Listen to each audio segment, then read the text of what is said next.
Mga ka-friendship, nahihirapan ka na ba mag-ipon? Alam mo ba na may mga mental tricks na pwede mong gamitin para ikaw ay makaipon ng mas mabilis? Videos that will make you wealthy and debt-free. If you missed the earlier episode po, ang suggestion ko, please visit. Meron po tayong isang first episode at marami na kayong mapupulot po dun. Pero bago ko i-reveal sa inyo kung ano po ang mga mental tricks na ito, I'll share with you the benefits of saving money. Alam mo, ang kagandahan po talaga nito, pagka naintindihan mo tong mental tricks na ito, it will enhance your self-control. Kung kulang ka ng self-control, alam mo, kailangan mo itong malaman. Number 2, magkakaroon ka ng tinatawag na financial discipline. Ang self-control and discipline, magpinsan po yan. And number 3, it will also increase your awareness, lalo na sa paggagastos. Lalo na kung meron kang problema sa impulse spending. And then number 4, mabilis na ma-achieve mo yung mga tinatawag na financial goals mo. And the best part, pag alam mo tong mental tricks na ito, mababawasan ang iyong financial stress. Gusto mo ba yun? So, let us get started. Ano yung mental trick? Number 6 na po tayo. 6. Ang kailangan kung gusto mo talaga makaipon pa more, write it down. Ano yung write ko? Number 1, dalawa lang, expenses and goals. Sulat nyo talaga kung magkano ang ginagastos mo at magkano ang kinikita mo. Importante po yan. Kasi yung sa pagsulat ng kinikita, because you cannot spend the money that you do not have. Agree? Number 2 naman, in terms of expenses naman, you got to keep track of your expenses. Kung hindi nyo nililista kung saan napupunta ang inyong gastos, parati ang tanong nyo at the end of the year is this, saan napunta ang kinita ko? Guilty ka ba? Kung guilty ka, type guilty sa comment section. So, ang kagandahan po dito right now, pag sinusulat mo na talaga lahat ng gastusin mo at dinalagyan mo talaga ng budget, it will help you to decrease your overspending. Pag nag-decrease ang overspending mo, magkakaroon ka ng surplus or tinatawag nating sobra. Yung sobra mo, yan ang iipunin natin. Di ba? Mental trick number 6 yan. Ang mental trick number 7 naman po tayo. Ito po, super powerful to. Bigyan mo ng pangalan ang lahat ng perang papasok sa'yo. Ha? Ano ibig sabihin ng bigyan mo ng pangalan? May mga Ninoy Aquino, meron ng Elpidio Quirino. Hindi po ang ibig sabihin yan. Like for example, kung kumita ka ng pera, meron kang tinatawag na financial goal. Like for example, ito, pambayad na ng kuryente. Ito, ang kuryente ko 5,000. Ayan, pangalan yan, 5,000 pesos na budget yan, kuryente.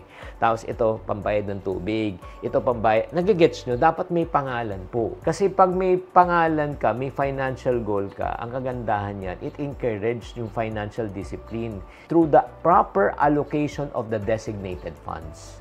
Di ba? So, ang kagandahan po niyan, calculated talaga. So, ibig sabihin niyan, hindi ka gagastos kung walang pangalan yung pera. Kung walang pangalan, anong pangalan nito? Anong financial goal nito? Anong paggamit nito? Pag wala, ibig sabihin, hindi iyon. Okay?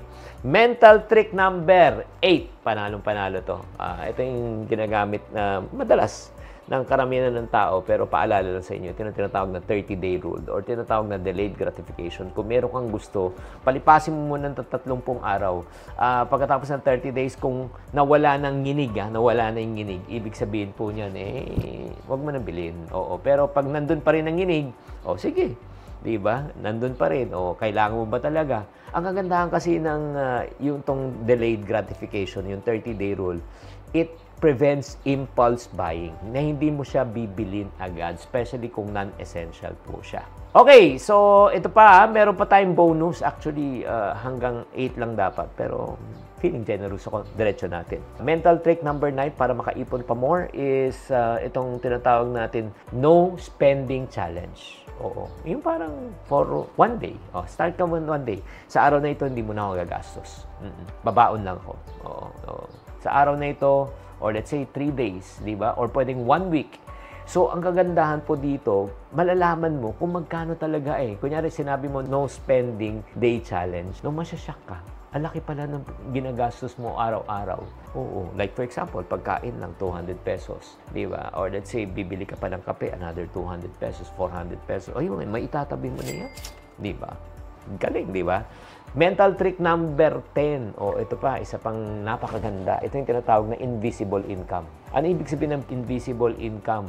yung sweldo mo sa araw na ito. Sa araw lang na ito. Kunyari, magkano kinikita mo per day sa sweldo mo. Kunyari, kumikita ka ng 30,000 a month, so 1,000 a day ka. Yung sweldo mo in one day, oo, yan ang ilalagay mo sa ipon mo. O, di ba? Kung gusto mo naman, yung invisible income naman, o pwede kang maglagay on, ayaw mo naman per day, gusto mo per month. O, sige. Yung sa per month, o, 10%. O, 10% invisible yun. Hindi iyo yun. Diba? Ang mga iba naman ginagawa po namin, yung tinatawag na Invisible 20. Ito po, pakita ko po sa inyo to. Itong Invisible 20, yan, nag-uumpisa sila sa 20 pesos, yun, lahat ng 20 pesos na pumapasok sa kanila, hindi kanila.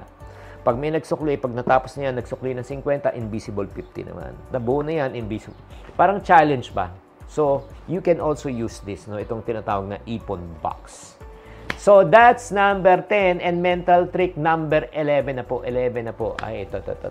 Bonus to. Bonus. Gratitude and contentment. Panalo to. If you practice contentment and gratitude, you're always thankful of the things that you have. You are not looking at the things that you do not have. Makakaipon ka talaga. Kasi ang benefit po talaga nito, it creates a healthier mindset towards money. And then, nare-reduce ba yung paghahanap mo ng mga bagay na wala sa'yo? Diba? In reality, like for example, I'm maintaining my health right now. I follow a diet called Gaia Diet, Gaia by Michael Chan. Si Michael Chan po ang coach ko po dito. So, ang dati, syempre, kahit ano, kinakain ko. Pero ngayon, ang kinakain ko na lang, again, this is a choice, no? Hindi ko na sinasabihin nyo, nagayahin nyo. Either steamed, or if not naman, air fryer, or grilled. Yun ang kinakain ko. Nung nag-switch ako sa diet na ito, naging lifestyle ko. At hindi ko na talagang hinahanap yung mga dating masarap kainin, yung mga prito, pero binabantayan ko na yung cholesterol ko, binabantayan ko na yung sugar ko. So, okay lang. Nabubusog pa rin naman ako. Nag-e-enjoy rin ako sa pagkain. Pero, nagbago lang. Diba? Nagbago lang na hindi ko na hinahanap yung mga dating kinakain ko. So, likewise, I do believe also, when you practice yung tinatawag na contentment, Lord, I eat to live. I don't live to eat. Oo. Parang yung mindset ba, I do not work to spend more money. I work to also meet my needs and also save money. Nagpapalit ng mindset ba? So, when you practice gratitude and contentment talaga, ay grabe talaga. Makakaipon ka pa more. Kaya itong mga mental tricks and concept nyo, subukan nyo po ito. Labing isa. Try one and then let me know of all the mental tricks right now sa narinig nyo. Ano ang pinaka gusto nyo? Paki-type lang sa comment section at subukan po natin. Gawin natin challenge yan. At kung gusto mo pa makaipon ng bongga-bongga, I just want to encourage you to join our Iponaryo movement. Grabe. Sa mga Iponaryo movement natin, ang dami pong mga tao doon nakakaipon na talaga. Sobra. And ako ay excited to invite you. Just go to our Facebook page. Facebook page po, it's for free.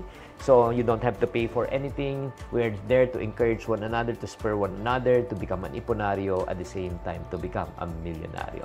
Maraming salamat po for tuning in to this channel. Sana naman nakatulong ang episode na ito sa inyo. Tatandaan, tamang karunungan, tamang disiplina ang susi sa pagyaman.